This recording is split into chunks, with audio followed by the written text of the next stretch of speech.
வணக்கம். இன்னைக்கு நாம ஒரு திரைப்படத்தை அலச போறோம். இது வெறும் ஒரு படம் மட்டும் இல்ல. இப்போதைய நவீன காதல், டெக்னாலஜி மேல நாம வச்சிருக்கிற நம்பிக்கை, ஒரு ஆப் நம்ம இதயத்தையே ஆள ஆரம்பிச்சா என்ன ஆகும்னு சொல்ற ஒரு எச்சரிக்கை கதை. சரி, வாங்க நேரா 2040க்கு போலாம். அங்க லவ் இன்சூரன்ஸ் கம்பெனின்னு ஒரு நிறுவனம் இருக்கு. அவங்க ஆப் தான் உங்க லவ் நீடிக்குமா இல்லையான்னு முடிவு பண்ணும். இப்படி ஒரு உலகத்துல தான் நம்ம கதையே ஆரம்பிக்குது. பாருங்க, இந்த உலகமே ரெண்டா பிரிஞ்சிருக்கு. ஒரு பக்கம் எல்லாமே டெக்னாலஜி தான். ஒவ்வொரு நிமிஷமும் ஒரு ஆப் தான் உங்களை கண்ட்ரோல் பண்ணுது. இன்னொரு பக்கம் பசுமை உலகம்னு ஒரு இடம். டெக்னாலஜியே வேணான்னு சொல்றவங்களையும் ரூல்ஸை மீறவங்களையும் அங்க தான் தள்ளிடுவாங்க. அங்க ஃபோன், இன்டர்நெட் எதுவுமே கிடையாது. இந்த டெக்னாலஜி உலகத்தோட சென்டர்ல நிக்கிறாரு சூர்யா. அவரோட லைக் ஆப் அது சும்மா ஒரு ஆப் இல்ல, மக்களோட காதல் வாழ்க்கையே தீர்மானிக்கிற ஒரு பெரிய சக்தி. இதனால சமுதாயத்துல அவருக்கு ஒரு கேள்வி கேட்க முடியாத அதிகாரம் கிடைக்குது. இந்த லைக் ஆப்பை ஒரு என்டர்டெயின்மெண்ட் விஷயமா மட்டும் பார்க்காதீங்க. அது ஒரு சமூக தேவையா மார்க்கெட் பண்ணப்படுது. உங்க ஹார்ட் பிரேக் ஆகாம நாங்க பாத்துக்கிறோம்னு ப்ராமிஸ் பண்ணுது. ஆனா அதுக்கு நாம கொடுக்கிற விலை என்ன? இந்த ஆப்போட பவர் சும்மா வரல.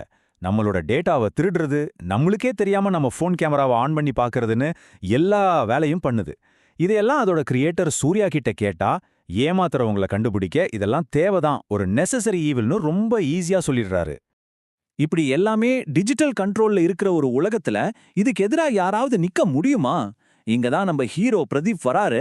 இந்த சிஸ்டத்துக்கே சம்பந்தம் இல்லாத ஒரு ஆள். பிரதீப் அவர் டெக்னாலஜியவே வெறுக்கிற ஒரு உலகத்திலிருந்து வர்றாரு. அந்த பசுமை உலகம்னு சொன்னேன்ல, அதோட தலைவரோட பையன். ஆனா இங்கதான் ஒரு பெரிய ட்விஸ்ட். அவர் எந்த ஆப்பை வெறுக்கிறாரோ அந்த லைக் ஆப்புக்கு வாய்ஸ் கொடுத்ததே இவர்தான். பாருங்க என்ன ஒரு முரண்பாடு.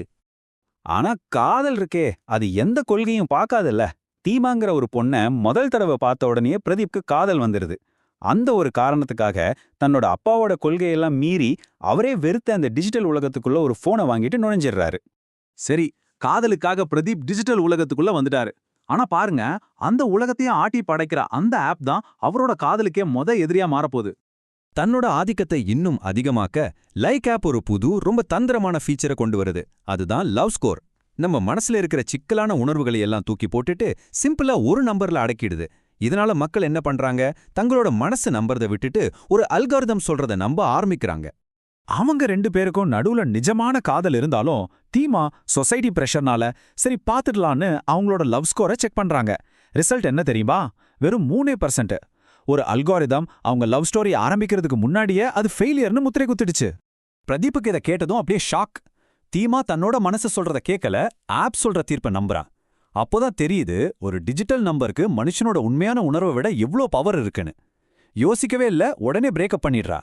இந்த டிஜிட்டல் பிரேக்கப் பிரதீப்பை உடைக்கல, அதுக்கு பதிலா அவரை ஒரு புரட்சியாளரா மாத்துது. அவர் ஒரு சபதம் எடுக்கிறாரு. இன்னையிலிருந்து 30 நாள்ல உண்மையான காதல் எந்த அல்காரிதத்தையும் விட பவர்ஃபுல்னு நான் நிரூபிச்சு காட்டுறேன் அப்படின்னு. இப்போ பிரதீப் டெக்னாலஜியால ஜெயிக்க பார்க்கல, அதுக்கு பதிலா ரொம்ப சக்தி வாய்ந்த ஒரு ஆயுதத்தை கையில எடுக்கிறாரு. அது என்னன்னா, அந்த ஆப்பால என்னைக்குமே கணக்கு போட முடியாத ஒரு விஷயம். அதுதான் மனுஷங்களோட உண்மையான அனுபவங்களும் அவங்களோட கதைகளும். உடனே அவர் ஒரு மக்கள் இயக்கத்தையே தொடங்குறாரு. அந்த ஆப்னால பாதிக்கப்பட்ட மத்தவங்கள தேடி புடிச்சு அவங்களோட ஹார்ட் பிரேக் ஸ்டோரிஸை எல்லாருக்கும் தெரியற மாதிரி ஷேர் பண்றாரு. அவரோட நோக்கம் ரொம்ப சிம்பிள். தனித்தனி வழியா இருக்கிறத ஒன்னா சேர்த்து இந்த ஆப்போட நம்பகத்தன்மையே கேள்வி கேட்கிற ஒரு பெரிய சக்தியா மாத்தணும்னு. இந்த எழுச்சியை பார்த்துட்டு சூர்யா சும்மா இல்ல, பதிலடி கொடுக்க ஆரம்பிக்கிறாரு. முதல்ல பிரதீப்புக்கு பணத்தையும் புகழையும் ஆசை காட்டி இந்த போராட்டத்தை நிறுத்த பார்க்கறாரு. அது வேலைக்கு ஆகாதப்போ ஒரு ஏஐ ஜெனரேட்டட் ஃபேக் வீடியோவை ரெடி பண்ணி பிரதீப்போட பேரை மொத்தமா கெடுக்க பார்க்கறாரு. இப்போ கதை கிளைமேக்ஸ்க்கு வருது. இது வெறும் டெக்னாலஜிக்கு எதிரான போராட்டம் மட்டுமில்ல, பிரதீப் தீமாவோட காதலுக்கான ஒரு ஃபைனல் டெஸ்ட். ஒரு பக்கம் டிஜிட்டல் உலகம், இன்னொரு பக்கம் உண்மையான மனித உணர்வு. இதுல அவங்க எதை தேர்ந்தெடுக்க போறாங்க? இந்த பிளான் படத்தோட மைய கருத்தை ரொம்ப அழகா காட்டுது. அதாவது இந்த டிஜிட்டல் தொந்தரவெல்லாம் இல்லாதப்பதான் உண்மையான பேச்சுவார்த்தையும் புரிதலும் வருது. டெக்னாலஜியை தூரமா வைக்கும்போது தான் அவங்க ரெண்டு பேரும் உண்மையாவே ஒன்னு சேர்றாங்க. கடைசி ஃபைட் மனுஷனுக்கும் மெஷினுக்கும் நடுவுல நடக்குது. பிரதீப் சூர்யாவை நேருக்கு நேர் சந்திக்கிறாரு. இதுல ஒரு முக்கியமான சிம்பாலிக் விஷயம் என்னன்னா, பிரதீப் ஜெயிக்கிறதுக்கு சூர்யாவோட டெக்னாலஜி அவருக்கு எதிராக பயன்படுத்துறாரு. இது எதை காட்டுதுன்னா, நம்மள கட்டுப்படுத்த நினைக்கிற கருவிகளையே நம்மளால ஜெயிக்க முடியும்னு காட்டுது.